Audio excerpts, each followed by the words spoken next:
Hi everyone, this is Maureen. If you like my stories in this channel, please like and subscribe. Today I'm going to continue with a great story and a memory of mine, which was alligator hunting with Harvey Kleber. Harvey Kleber was the original alligator hunter, as was his family. His dad taught him and his brothers, and they were all alligator hunters. Harvey continued that legacy, and he had an alligator farm in Ponchatoula, Louisiana, and it's continued today by his grandson. Harvey was interviewed by TV channels and famous people, everything from MTV, A&E, History Channel, Steve Irwin. This is back years ago. Harvey could have cared less about fame and fortune. He just wanted to provide for his family, and he wanted to preserve the culture of alligator hunting. He tended his farm also not only with alligators, but with turtle eggs. He would ship turtle eggs to Japan or China so that they could use it for meat or for pets. So that was something else that he did. It seems like when we went alligator hunting with him, which is in the month of September, it was like the Wild Wild West, or it was like an alligator rodeo, and all these people come together on the bayou. To get to the camp, you had to take a boat and drive maybe 45 minutes on the bayou to get to his camp, which at the time had no electricity. There were maybe 8 of us in this little unair-conditioned swamp house in 100-degree weather, preparing for the day of alligator hunting. So the night before you go an alligator hunt, you'd have to go and set the lines. And these lines, you'd have to get the stinkiest, deadest chicken or smelt or fish. You'd bait the line, you'd hang it on a rope. So when you would go back the next morning, if the rope was pulled down and in the water, you knew that there was an alligator on the line. So this was, it was different in so many ways that I had ever imagined. I don't know what I was thinking, but it was nothing like this. And so to go out and catch like a 10 to 14 foot prehistoric mussel thrashing creature in the swamp seemed like it was almost an impossible task. Yet we did it. We set the lines, we went to bed.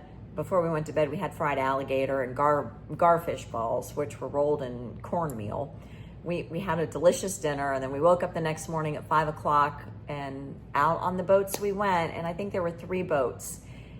So our friends Jennifer and Bob and I, we went to the boats, we had our guns, and I'm thinking, what are we gonna use a gun for? Because in my mind, I thought what you would do is you would shoot them with like a tranquilizer dart gun, and then you'd tape their mouth and you'd load them in the boat and you'd be on your way. Nope. You went out, you hunted them, you shot them, and you pulled them in the boat.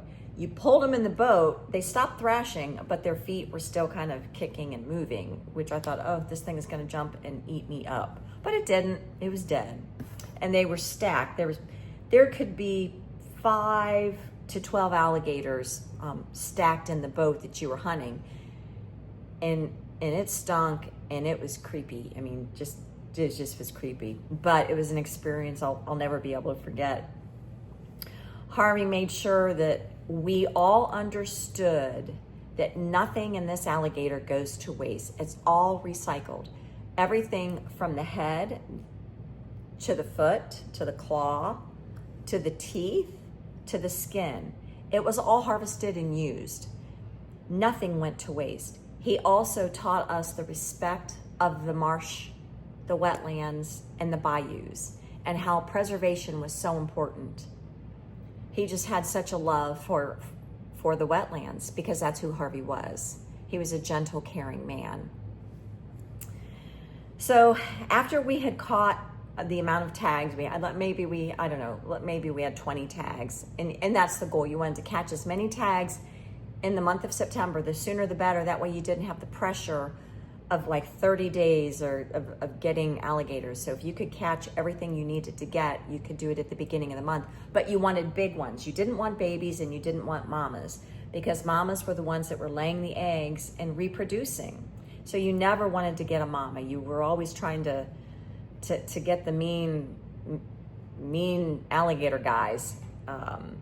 And there's plenty of them in the swamp. So it was an endangered species, and now our wetlands are overrun by alligators. So we ended the day. We ended the day with a boat full of alligators, sunburnt, dirty, smelly, and with a sense of pride that we were able to learn so much about these creatures. We were able to understand what it's like to do a real hunt. I mean, they don't feed them out all winter long, but they know where the alligators are. Everybody kind of has their special area. Nobody owns the swamp. Everybody goes out and just goes on the bayous, on the swamps to catch the alligators. And I have a new respect, and to this day have a respect. Now, Harvey's son-in-law, Bruce, he is on Swamp People, and he had a dog, and Bruce went with us, and his dog was out there, and his dog liked Twinkies. Harvey's son, Mike, went with us, and he invented this motor for alligator hunting that you would put on the boat. It was called GoDaddy, and so Mike would do that. They have since, I'm sure, taught their kids and grandkids how to alligator hunt so the tradition can continue, which I think is a wonderful thing, because many families, they have all this experience, this life experience, and they want to pass it down to somebody. So this is my way, when I share it with you, of sharing my life, my stories, my experiences. I don't have children, so I'm able to share it with you. I hope you can appreciate this story.